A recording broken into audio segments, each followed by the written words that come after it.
Hi folks, with Tacitus Today, your pushback channel, and thank you for joining this audio live stream. Please listen to this presentation as you would a radio broadcast. In this essay, I'd like to talk about some Indian, as in the subcontinent of India, Indian nationalist sort of propaganda pieces. But really, I don't think it is quite propaganda. I think it's almost like a future plan for the supranational Indian ethnic state that they're talking about. And because they've got such a mass population, they're going to, or their plan is, or their hope is, maybe more than a plan, is to export Indians, their surplus population, of which they have hundreds of millions, export Indians all over the West until Indians become the majority, the biggest, largest ethnic group in all of the Western countries, or most of them.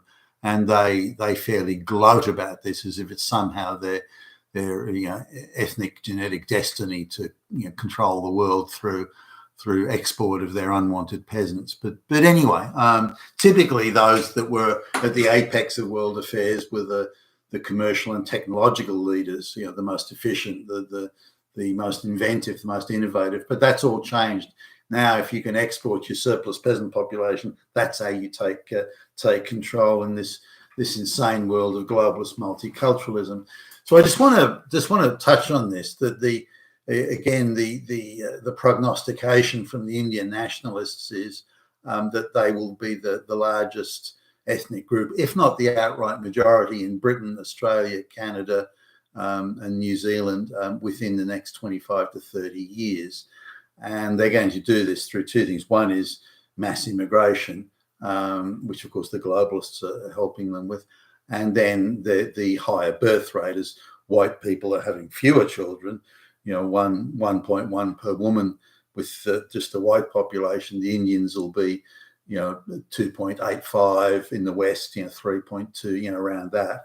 And even though there's claims that Indian birth rates are falling, that whatever it is, it's going to be 2.5 to 3.5 times more than the white people. So if you extrapolate that out with the number of Indians in the West currently, their birth rate, the death rate of white people, the lower birth rate of white people, and that Indians make up the bulk of the immigrants to certainly Australia and Britain at the moment, then you can easily see how Indians will become either the largest ethnic group or the majority over the next 25 to 30 years. Now, that's not a guarantee that things are going to always, as a trend line goes, that the trend will continue unbroken and unchanged and unmodified for the next few decades. It may very well not be. For example, 25, 30 years ago, who would have imagined the mass migration that's happening today? If you'd said that to somebody back in the late 1990s, what was going to happen, they'd have laughed you out of the room. They'd have said it'll never happen. As indeed I thought back in the time. I thought there's no way a Western government could ever get away with mass migration. The people would never put up with it, and yet here we are. So let's just have a look at the numbers here. Now, one of the sort of illustrative examples of Indian migration and what can happen to a country is, we can look at a small country here, is the island nation of Fiji. Well, there's a group of islands actually, but Fiji in the Pacific Ocean, and it's got a population today of ballpark 1 million, and say around 35% of that population, give or take, are Indian.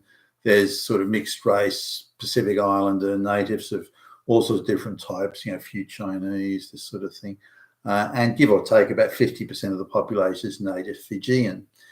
Now, the Fijians made a decision some years ago that political power must stay in the hands of Fijians, and whereas economic power can stay in the hand, can be taken over by Indians. They have their own businesses or trading companies, or they own some of the more productive plantations, that type of thing. Political power and with that, police and military power must stay in the hands of the Fijians. Now, this has created as soon as this was sort of formally put into place, which was about 30 years ago, I guess, or around that, Indians started to migrate in quite large numbers. They were much closer to half the population at the time, and many Indians went back to India, and also many Indians wanted to migrate to the west, like Fijian Indians. This is migrate to the Australia and New Zealand and the United States, Canada, and so on. So this meant that the population of the Indian population, rather, of Fiji sort of went down from closer to half to now more like a third. But what I wanted to do was highlight that somewhere over a period of, I guess 30 years, 40 years, about 60,000 Indians came to Fiji, and so this is going back to sort of 1860s, onwards there. But given that their birth rates were quite a bit higher than the local Fijians, they came to a point where they were sort of 15% of the population, or a bit less, to suddenly being half the population. And they did this over the space of give or take 100 years, but they didn't integrate. So the amount of Fijian Indians, as in, Fijian had married an Indian and they procreated, the amount of mixed race activity was around 1%. Even after 130 years, it was still very low. So the Indians didn't integrate at all. They spoke Hindi. They observed the Hindu religion. They created a little India within Fiji and never integrated. So I think that's the future we have. Well, we'll look at. I think that's the future of the Indian populations in the West. So I think, in my view, economically they're happy to work and they're more than happy to take whatever they can get for the freebies, the handouts. They're more than happy to agitate for special dispensations for their group. That they insist on having their own people representing. So they'll create an India within the West, so that they won't be part of the population. They won't integrate. A very small number will, but it'll be a very small number. Again, around 1 or 2%, and even then, after a long period of time. So the Indian population. So this is the sort of how I think it's going to play out. The mass migration, assuming the globalists maintain control, the mass migration will continue to the West. It'll be primarily sourced from India, and the amount of students from India and work visas given to Indians and so on that will be transformed into residency or citizenship status, then the chain migration, all that sort of stuff. Now, Indians live in wider family units. As far as they're concerned, second or third cousins are direct family. So when they want to do this chain migration family reunion thing, they talk about in the hundreds of people, not just one or two. They always send back for brides and husbands to the village of their ancestors. So they are terrible, terrible immigrants if you look at it in terms of integration and assimilation. I mean, they are probably among the worst. But nonetheless, so I think that's how it's going to go. That the Indians will be either the largest single ethnic group as whites decline.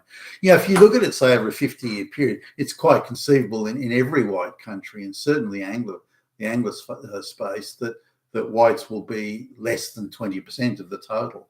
Now, in fact, it's not only likely, it's a high probability that whites will be less than 20. I mean, I'll be long dead by then, but if that's the case, and that whites represent, say, somewhere around 15% of the total population of Britain or Australia, but Indians represent somewhere between 40 and 50%, then Indians will be the biggest ethnic group, and they will demand a special place in government and so on. Now, this is what they tried to do in Fiji.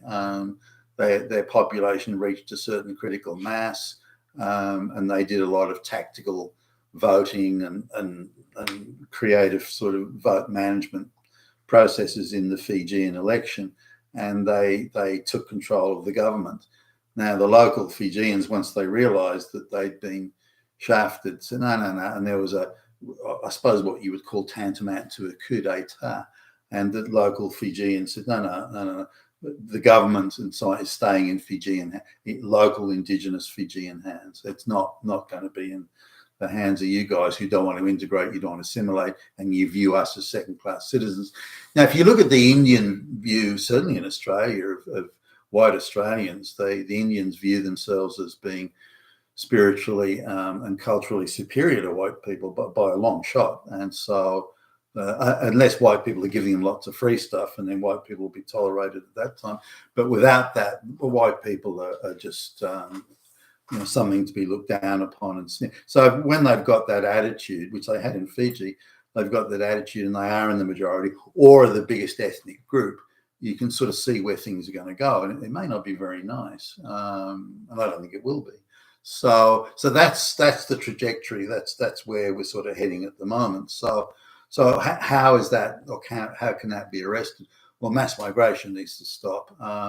The biggest problem with visa overstays and creative asylum claims that come from the Indian subcontinent, I think that needs to be stopped. The idea that you can send back to the village of your ancestors for brides and husbands, and the chain migration, that all needs to stop. And so Indians, when they're put in a position of you must integrate and assimilate or go back to India, when they're faced with that, they will go back to India, or most of them will. Even Indians who are born here and they want to marry a locally born, Australian born Indian, it could be an Indian. Even then, the family puts a lot of pressure on these young adults to say no, we must bring out a bride or a husband from India. We must keep the culture. I mean, not only do we insist on the gene pool being 100% Indian, which is quite racist when you think about it, but we insist on being keeping the cultural aspect fully fresh by only bringing out Indians from the village of the ancestors. I mean, and again, the children are put under a lot of pressure. They're threatened with excommunication, being disowned. We'll write you out of the will. You'll get these sort of things. So a lot of pressure on Indian young Indians looking at marriageable age and doing that. The idea you would marry outside of the genetic pool is considered with absolute horror and disdain. So these are people that are never, again, other than very small numbers, are never going to integrate. You look at, say, an example of in the United States, J.D. Vance, the vice president-elect in the United States.